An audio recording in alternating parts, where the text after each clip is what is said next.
시내 여러분, 반가워요. 오늘 하루도 잘 보냈나요? 오늘도 성경 읽기를 통해 하나님의 지혜와 성령님의 은총이 함께 하셔서 말씀이 깨달아지는 은혜가 있길 바라요. 자, 그럼 오늘 신명기 9장에 대한 해설을 시작하도록 할게요. 신명기는 창세기부터 신명기까지 이 모세 오경의 결론인 동시에 앞으로 전개될 구약 역사서에 대한 신학적인 근간이 되는 이 책이에요. 그리고 신구약에서 가장 많이 인용된 책에 속하기도 하는데요. 참고로 구약에서만 350번, 그리고 신약에서는 190번 이상 여기 나오는 말씀들이 인용이 돼요. 대표적인 예로 예수님이 마귀에게 3번의 시험을 당할 때 모두 신명기를 인용하셔서 이 마귀를 말씀으로 물리치셨던 장면이 있었죠. 그리고 우리가 너무도 잘 알고 있는 말씀, 마가복음 12장에 나오는 이 예수님께서 말씀하신 계명 중에 제일 첫 계명, 내 마음을 다하고 뜻을 다하고 힘을 다하여 내 하나님 여호와를 사랑하라. 네, 이 말씀도 신명기의 말씀을 인용하신 말씀이었어요.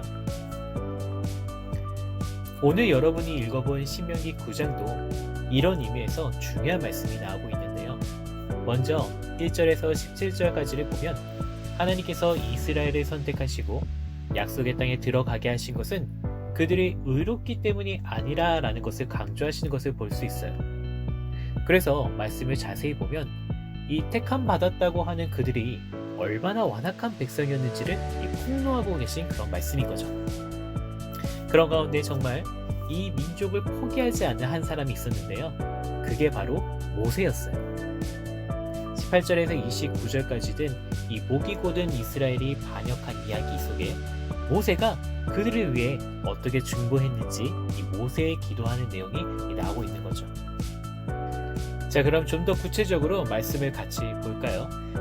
1절에서 5절을 보면 하나님께서 이스라엘이 자신들보다 크고 힘센 민족들을 쫓아내고 그 나라를 차지할 수 있도록 하나님이 앞장서서 싸워주셨음을 나타내고 있어요.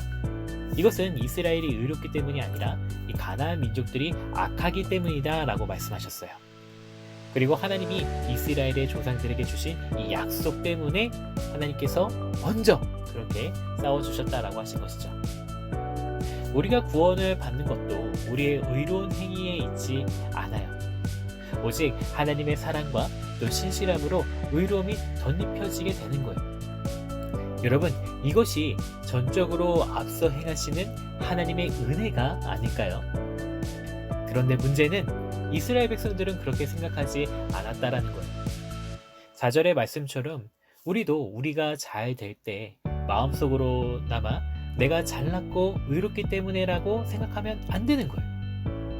사실 저와 여러분은 하나님의 은혜 없이는 조금도 의로울 수 없는 이스라엘 백성들과 다를 바 없는 사람들인 거예요. 그렇기 때문에 한순간 마음이라도 오만에 빠지지 않도록 우리는 늘 조심해야 돼요. 자, 이어서 6절에서 17절을 보면요, 이스라엘 백성들의 상태를 잘 말해주고 있는데요. 하나님이 보시기에 의롭기는커녕 이 목이 곧은 백성이다 라고 하고 있어요. 고집이 세며 반역적이고 도발적이고 타락했고 게다가 우상까지 숭배했던 이 범죄를 좋아하는 이 죄인들이었다라는 거죠. 그들의 끈질긴 이 반역은 애굽 땅에서 나오면서부터 모세가 이 말씀을 기록하기까지 계속 이어져 오고 있었는데요. 광야 생활 내내 그들을 한결같이 신실함으로 인도하신 이 하나님의 열정과 얼마나 대조되는 모습으로 이 범죄하고 있었는지 우리는 이 말씀을 통해서 알 수 있는 것이에요. 특히 7절에 이 모습에 대해서 하나님을 경노하게 했던 일을 잊지 말라 라고 이렇게 말씀하시면서 기억하게 하시죠. 그들의 뻔뻔스러움은 하나님이 그들을 애굽에서 구원해 내시고 그들과 영원한 언약을 맺을 그 말씀을 주시는 시간에도 금송아지를 만들어 숭배한 것에서 확연하게 드러났어요. 여러분, 우리도 이스라엘 백성들의 모습을 거울로 삼아 하나님을 화나시게 한 일이 없는지 우리 스스로 생각하며 또 그런 잘못을 범하지 않도록 경계하는 저와 여러분이 되었으면 좋겠어요. 우리 계속해서 19절과 21절을 보면요. 모세의 중보 기도를 들으시고 이제 하나님께서 이스라엘을 진멸치 않으셨음을 보여주고 있는 장면이 나오죠. 한결같은 은총에 한결같이 불충실했던 이 이스라엘은 급기야 금송아지를 만들어서 자기들을 애굽에서 건져낸 신이라고 숭배했었는데, 그래서 그 모습으로 하나님을 격려하셨고 이 말씀대로 그들을 이제 진멸한다고 작정하신 거예요. 그런데 저주는 산 베푸시고 은혜는 천대까지 베푸시는 이 자비로우신 하나님께서 이 모세의 기도를 들으시고 참으셔서 결국 그 백성이 이 약속하신 땅, 그 가나안 땅을 얻게 되는 것이죠. 여러분, 하나님은 오늘도 기도하는 한 사람을 주목하세요. 특히 하나님께 범죄하였으나 돌이키기를 원하는 사람에게 자비를 베푸시고 그를 위로하시고 그 용서해 주시는 분이 바로 우리 아버지, 우리 하나님이신 거예요.